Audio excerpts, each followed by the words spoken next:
There was a time in my life that I couldn't recognize the woman in the mirror. I felt stuck. Thoughts constantly questioned myself if I was enough. Until one day I realized that the person that I wanted to become was within myself. How many times have you silenced your own voice out of fear and insecurity?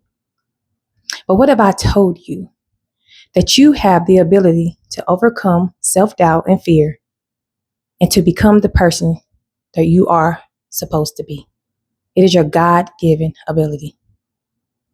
Let's dive into the habits that I've changed and developed to become a better person. And I know if you apply, you can change too. So let's dive into it.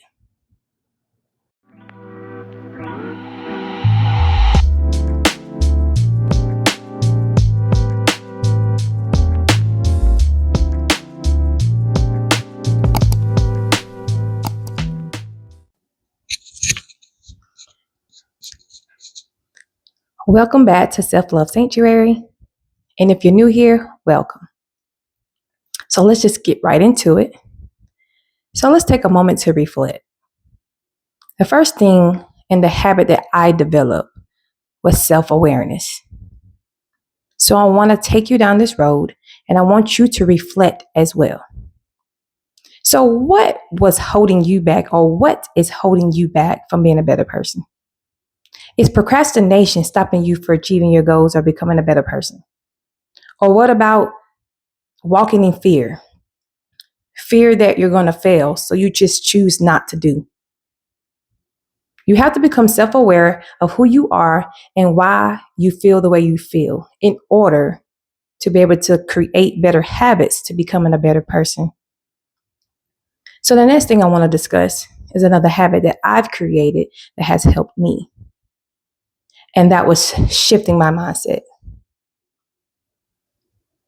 See, no matter the way we think, no matter how far or what we try to do, if we think a certain way and the belief system that's within us, that is embedded in us, if it's within you, you're going to believe it no matter what. So we have to rewire the way we think. We have to rethink about why I feel this way. Why do I see myself this way? Why do I think of myself in this way? And it can vary. The main thing, what we need to focus on is, why do I see myself this way? Have I heard I wasn't good enough? Have I been around the environment that I wasn't good enough? Or have I constantly told myself because I failed in certain areas of my life that I'm not good enough? So you have to become self-aware and ask yourself, why do I value myself this way? Why do I see myself in this way? And what can I do to change it? So take some time to reflect and write down, why do you value yourself very low? Those are the questions I asked myself, and those are the initiatives that I decided that I needed to change.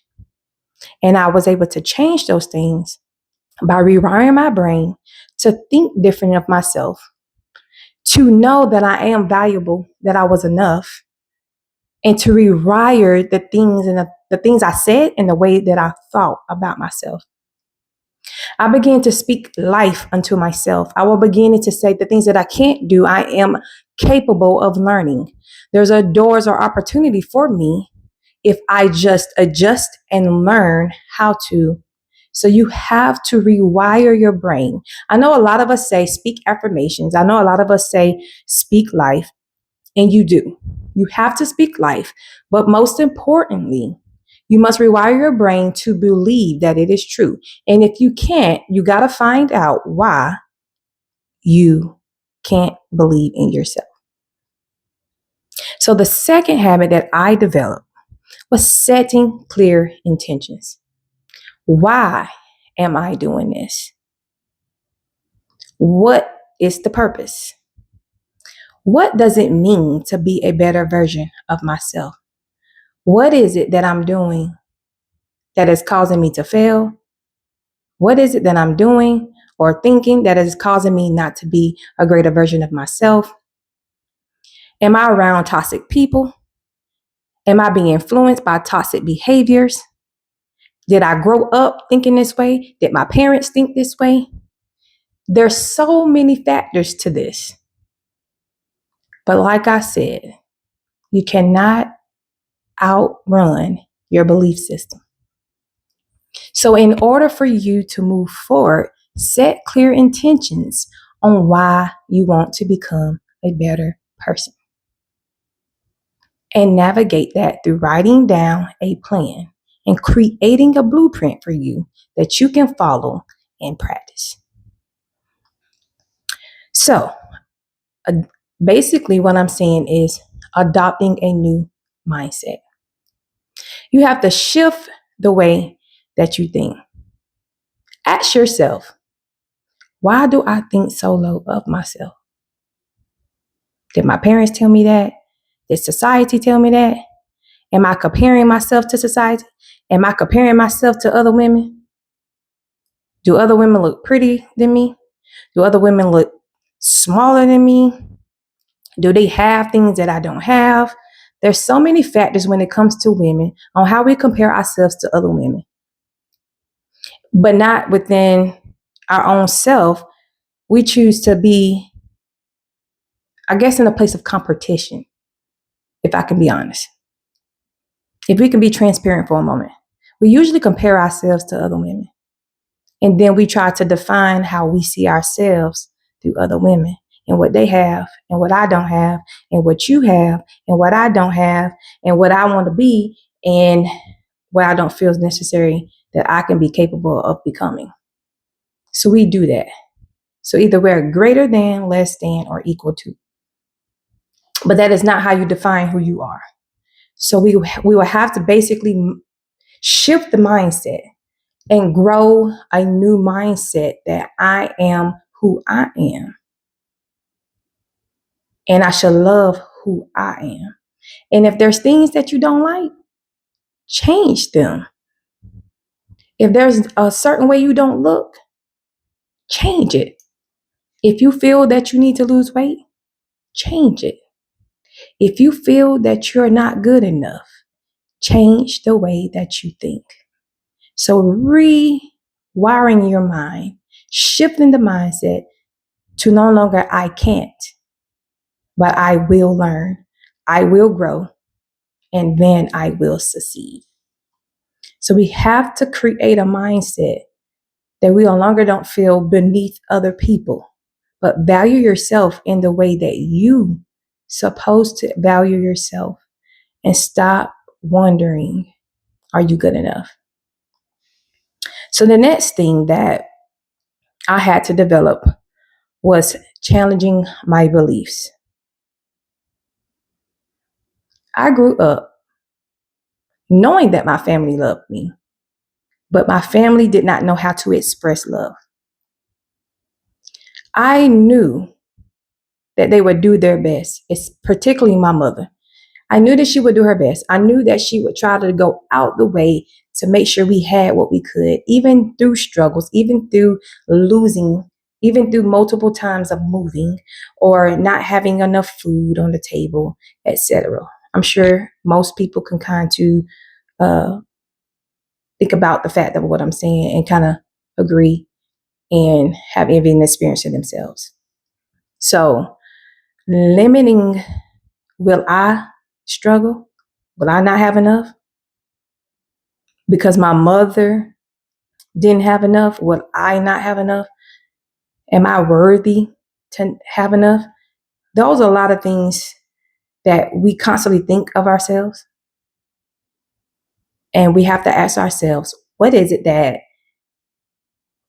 she created, not on purpose, but what was it that she created that gave the circumstance to be what it was?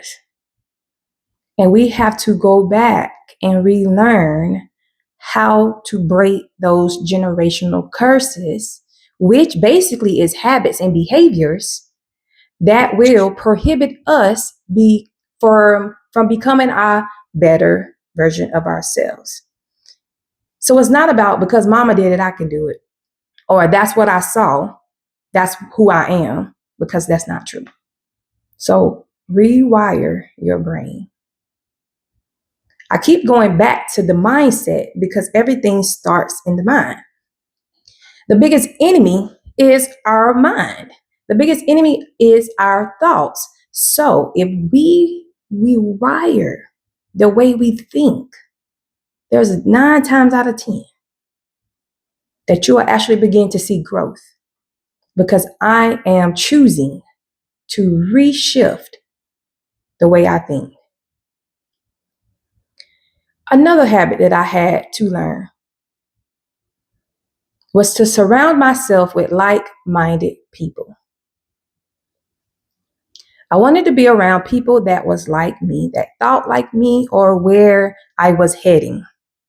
If you continue to be around toxic people, toxic environments, and being influenced by people that act or think in the negative way that you do, you're going to prohibit your growth.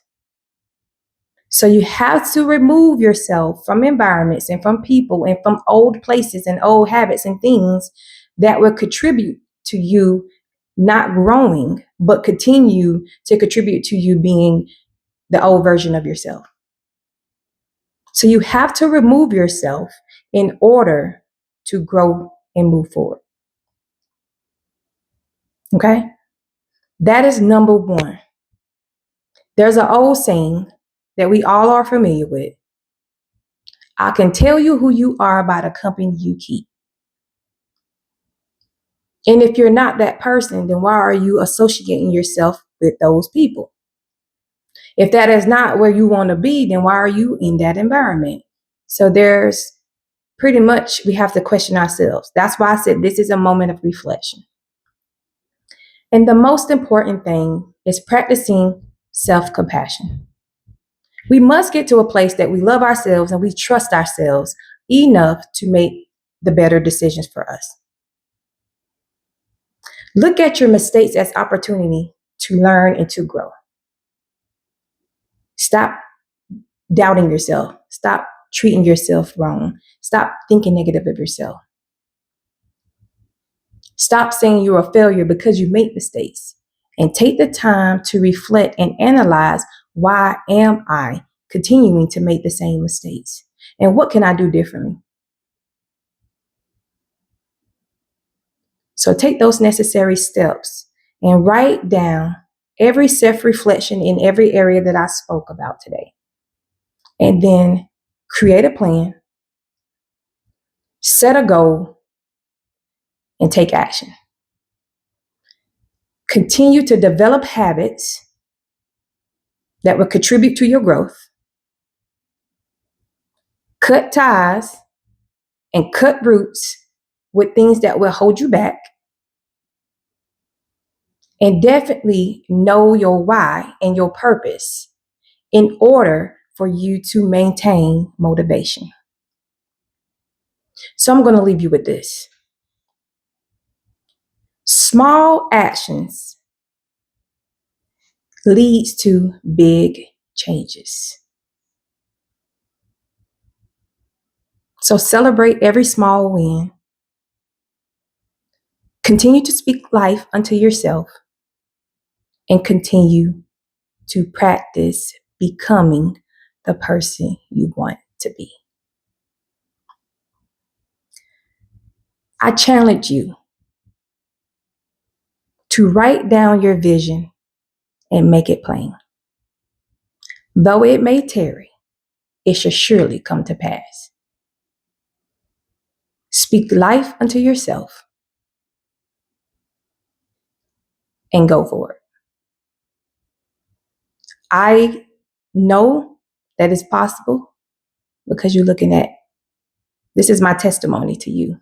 So I know if it's possible for me, and there's no respective person that can't change. There's no respective person that can be better. There's no respective person that is above or below. We're all equal. We have different strengths and weaknesses, but it does not negate that you cannot become the best version of yourself. So walk in love, Walk in love towards yourself, walk in love towards your neighbor, but most importantly, love yourself. Until next time, remember that you are worthy of love and healing. See you soon.